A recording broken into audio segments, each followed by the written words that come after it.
Now I'm ready. Let's do this. Okay.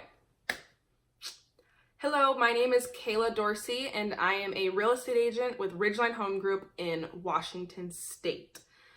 I am now in my second year of real estate, and when I first started, like before I even got my license, I was desperately looking online for blog posts and articles and YouTube videos about day in the life of a real estate agent, or what's it really like to be a real estate agent. I didn't know. There wasn't a lot out there for me. So I figured that I would make my own video, and really multiple videos. That's why I started this YouTube channel, was to bring what I wanted to you. So I hope that this is helpful. Yeah, that's pretty much it.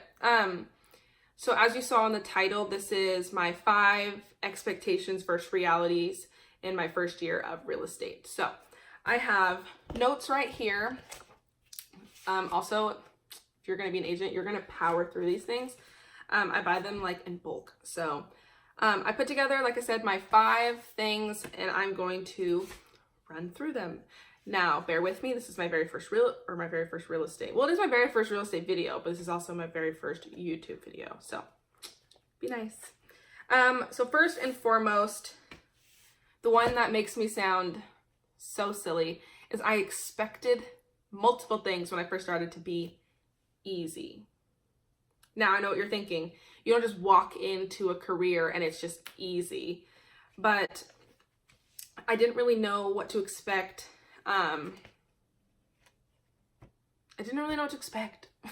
So I didn't really even know what struggles that I would face. So first and foremost, getting your license.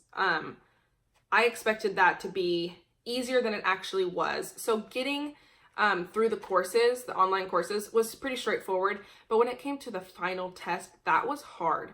I didn't pass it the first or second or the third time. So yeah, if you are in the same boat and you haven't passed it the first time or the second time, don't worry, you're not alone. I know most agents don't pass it the first time. And if you are one of those people that pass it the first time, okay, my next expectation when it came to easy, I didn't realize how expensive it was going to be. It's really expensive to get started in real estate, especially if you quit a job or a career to do this. There's a lot of upfront fees that you don't think about. So people tell you,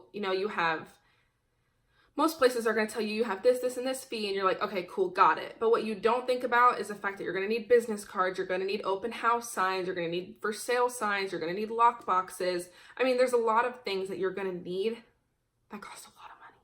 So, my best advice is to save money if you can. Maybe keep a part-time job when you first get started, or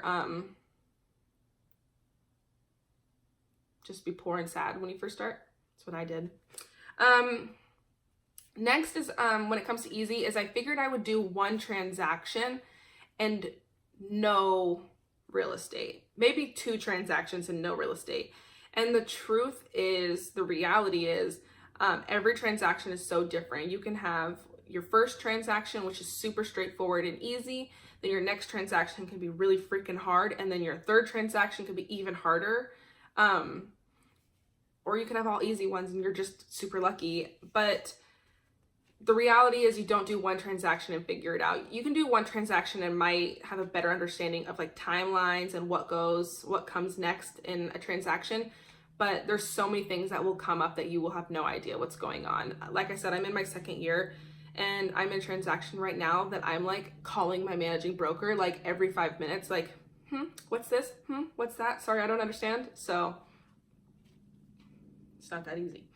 And then the last part of easy, expectation versus reality, which kind of makes me sound selfish or like naive, which sucks, but I'm sure other people relate, is I figured it'd be easier to get business. I figured that I would post on Facebook, hey family and friends, I got my real estate license, so if you know anybody who's looking to buy, sell, or invest in real estate, let them know you know somebody. And that's just not how it works. If you think about it, most adults probably already have a real estate agent, or look at you like, oh, you just started, I don't know if I want to refer you, that happens a lot.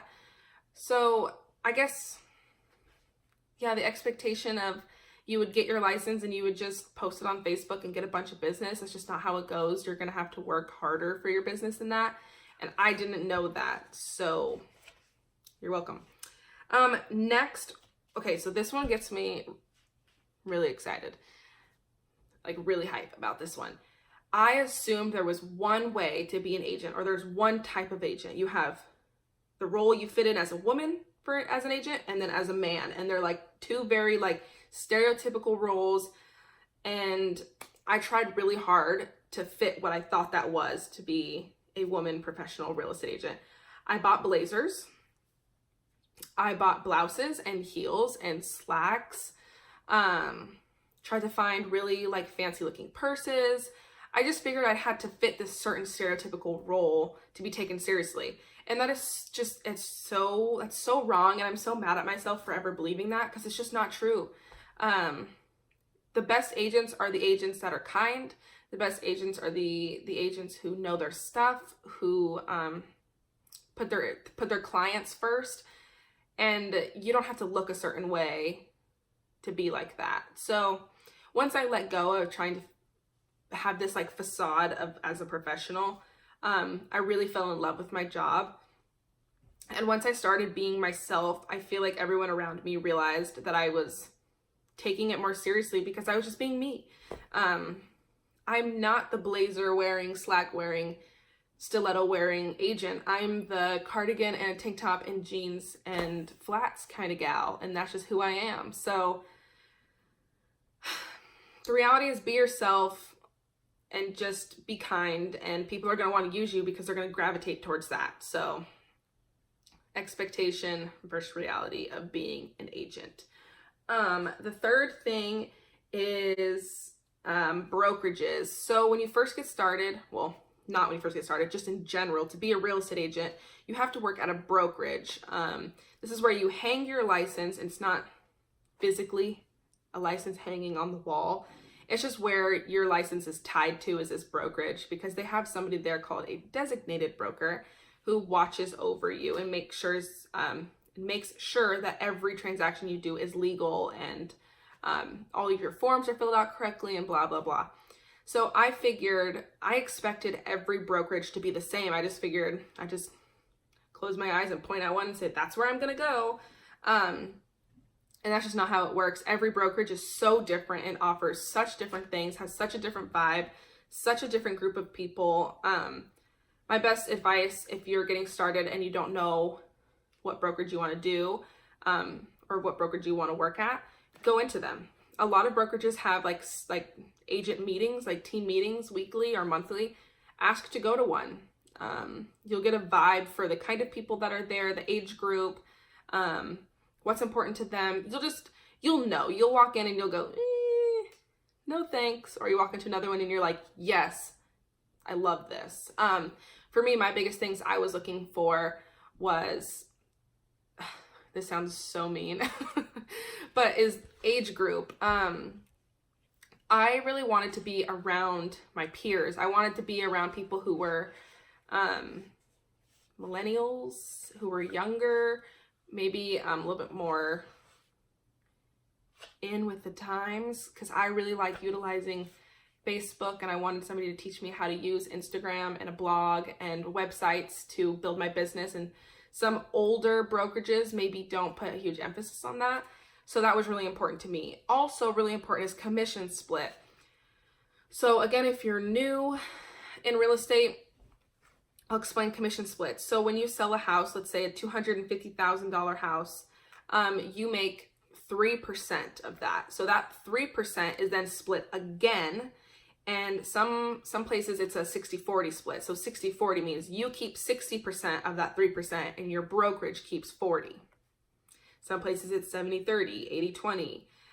I've never seen higher than 80-20, but it was important to me to find where can I go that I can make the most amount of money. So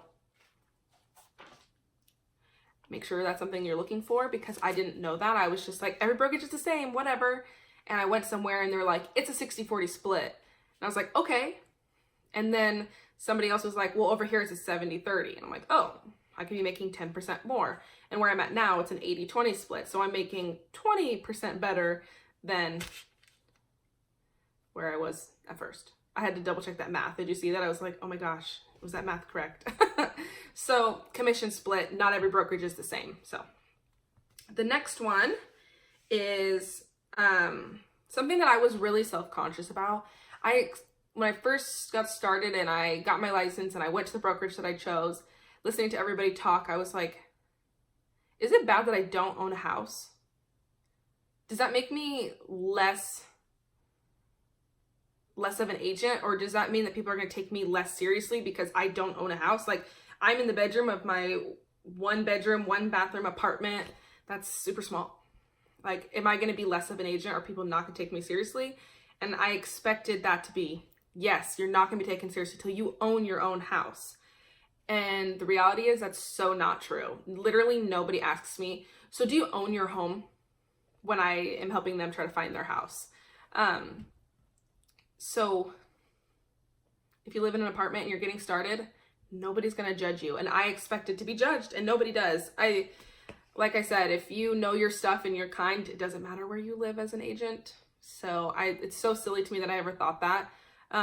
Also because our whole job is to get people where they need to go. If that means they're going to sell their house because they need to get somewhere different, or if they're going to buy a house because they need to get somewhere different, it's all in their own time. So just because I don't own a house yet, that just doesn't mean I'm not ready. So it's so silly to me that I ever thought that. Oh, also, sorry, reading my notes. When it comes to owning your own house, one of the things that made me really self-conscious about that was that I didn't understand the process from the buyer's point of view or the seller's point of view. And the way around that is find people who work in the business and ask them questions. I was so lucky that a lender, when I first started, sat me down and was like, so here's what it looks like to buy a house from your buyer's perspective. And I was like, huh, cool. So people are out there to help you. And last, but certainly not least, is independence. So how many of you are thinking, I want to get into real estate because I want to be my own boss and create my own schedule and have the flexibility to do this, this, and this? I bet 90% of you are thinking that. Ditto. And the reality is you do get to create your own schedule. You are your own boss. There is flexibility to an extent. I'm taking phone calls all day, sometimes at 8 or 9 o'clock at night. You work Saturdays, you work Sundays, you work Mondays, Tuesday, Wednesday. I mean, you work every day of the week. I'm answering phone calls all the time. There's times where Friday night I'm out at a piano bar with my husband and I have to step outside and take a phone call at 8 because it's just the kind of thing you do. And I mean, you can be that agent who turns their phone off at 5 or 6 or 7, but you're not going to actually do that when you're in a transaction, I promise. So there's flexibility. Yes. I mean, it's like noon on Tuesday and I'm sitting in my bedroom. So there's flexibility, but you also, majority of the time, are working around your client's schedule. So not everybody can go look at houses at noon on Tuesdays. Some people can only look at houses in the afternoons when they get off of work. So your schedule is largely based around whoever you're working with. Also, within each transaction, your boss is your client. That sounds kind of crazy, but if your client is like, I need this, this, and this, and I need to know it by 2, and it's dire, and blah, blah, blah, blah, blah, you have to do that. So, yeah, you are your own boss, kinda. Yeah, it's flexible, kinda. Yeah, you create your own schedule, kinda. So, expectation versus reality on the whole independence thing is, yes, you're independent. You don't have like a boss who's looking at you every single day like, you got to do this, you got to do this, you got to do this. But you do have a client who's like, did you do that? Did you do that? Did you do that? So yeah. But whew, that's 15 minutes of me just talking. Are you tired of me yet? Because that was a lot. But yeah, so that was my 5 expectations versus realities for my first year in real estate, or first month in real estate. Really, you learn so much so quickly in real estate. Despite some of the things that might seem a little negative, I absolutely love my job. I get to meet the greatest people. I get to have the most fun. I love this job.